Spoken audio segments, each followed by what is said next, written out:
Hi viewers, welcome to my channel Sarita's artistry vision.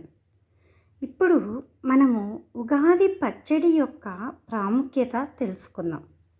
Ugadi రోజున షడ్ రుచులు అనగా 6 రుచులతో కూడిన ఉగాది పచ్చడి తినడం ద్వారా జీవితంలో సుఖ దుఃఖాలు, ప్రేమానురాగాలు మరియు జయాపజయాలు అన్నింటినీ సమానంగా స్వీకరించాలనే అంతరార్థం ఉంది.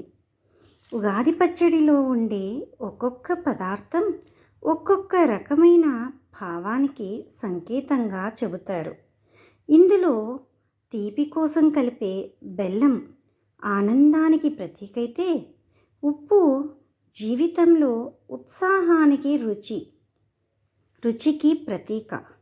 అదేవిధంగా చేదుగా ఉండే వేప పువ్వు బాధను కలిగించే అనుభవాలకు ప్రతీకైతే, పుల్లని చింతపండు నేర్పుగా వ్యవహరించాల్సిన పరిస్థితులకు సంకేతం.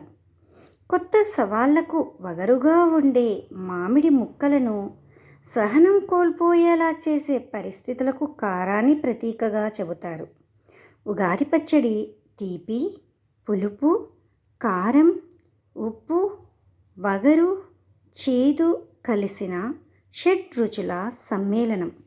ఉగాది నాడు వేపపూత, పంచదార, బెల్లం, చింతపండు, నెయ్యితో కూడిన పచ్చడిని తింటే రాబోయే ఏడు అంతా సౌఖ్యంగా సాగిపోతుందని దీని అర్థం.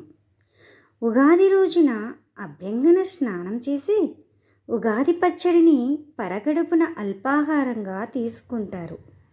ఉగాది పచ్చడి ఆహారంలో ఉండే ఔషధ గుణాన్ని, వృక్ష సంరక్షణ అవసరాన్ని, ఆయుర్దాయానికి ఆహారానికి గల సంబంధాన్ని చెబుతుంది. మనిషి జీవితంలో ఎదురయ్యే కష్టసుఖాలను ఒకే రీతిన చూడాలని సూచిస్తుంది.